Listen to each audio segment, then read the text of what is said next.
Salut Parisiens, Parisiennes, j'espère que vous allez bien. Les débriefs d'avant-match Brest-Paris Saint-Germain, match comptant pour la 13e journée de Ligue 1. Paris qui joue samedi à partir de 17h30 sur Canal+ et sur beIN Sport 1 au stade de Francis Leblay, pardon, et le Paris Saint-Germain qui vont se déplacer à l'extérieur face à Brest. Sur le 5 dernières rencontres face à face Brest-Paris Saint-Germain, le 11 septembre 2011, à la 5e journée de Ligue 1, le Paris Saint-Germain s'est imposé à domicile, victoire courte, 1-0 face à Brest.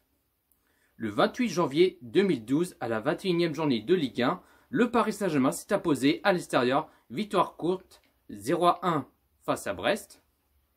Le 21 décembre 2012, à la 19e journée de Ligue 1, le Paris Saint-Germain s'est imposé à l'extérieur, 0-3 face à Brest. Le 18 mai 2013, à la 37e journée de Ligue 1, le Paris Saint-Germain s'est imposé à domicile 3-1 face à Brest. Le 8 janvier 2014, à la 32e de finale de la Coupe de France, le Paris Saint-Germain s'est imposé à l'extérieur 2-5 face à Brest. Au classement, Paris qui est premier avec 27 points, 9 victoires, 0 match nul et 3 défaites. Côté Brest, ils sont 9e au classement avec 17 points, 4 victoires, 5 matchs nuls et 3 défaites. La composition que j'aimerais bien les voir, c'est en 4-3-3, en gardien, Navas, défenseur gauche, Bernat, défenseur droit, Dagba, défenseur central, Kimpembe, Thiago Silva, milieu sentinelle, Marquinhos, milieu gauche, Verratti, milieu droit, Idrissa Gueye, attaquant droit, Mbappé, attaquant gauche, Di Maria, et attaquant pointe, je pense que, à mon avis, Thomas Tuchel, il va mettre Icardi, alors je pense aussi, je mettrai Icardi titulaire.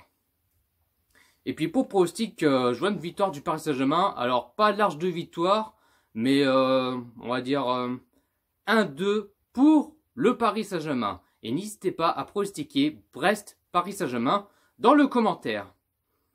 On a vu le match hier soir à la 4e journée en match de poule avec les champions, Paris Saint-Germain FC Bruges, qu'ils ont fait un match merdique. On a vu les joueurs qui se parlent pas, qui perdent beaucoup de ballons. On a vu FC Bruges qui ont répondu présent, qui cherchaient des occasions. Bon, heureusement qu'on n'a pas marqué un but, mais là, heureusement que Keylor Navas avait arrêté la balle. Merci Navas, parce que sinon ça aurait pu faire un match nul, mais heureusement qu'il avait sauvé, quoi. Mais le problème, c'est le comportement des joueurs qui marchent les pantoufles, qui marchent en pieds nus, tu vois ce que je veux dire. C'est un truc de malade. Même si Paris, quand on les positions de balle, voilà, ils jouent à la baballe, devant, derrière et tout ça, comme d'habitude. Mais on a vu FC Bruges qui ont fait plus d'occasions que Paris. C'est pas normal. Parce que Paris, il joue à la maison, au Parc des Princes. Tu dois jouer pendant 90 minutes. Tu t'imposes, tu bats comme des chiens. Tu joues à fond et tout ça. Mais non.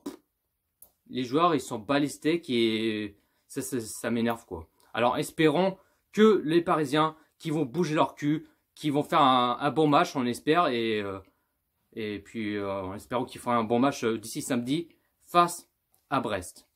Maintenant, place à la liste de l'équipe de France qui vont jouer les 2 prochains matchs de l'éliminatoire de l'Euro 2020. Alors, jeudi 14 novembre, France-Moldavie à 20h45 au Stade de France.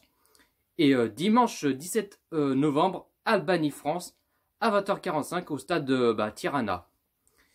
Et puis la liste Didier Deschamps qu'il a fait cet après-midi à 14h.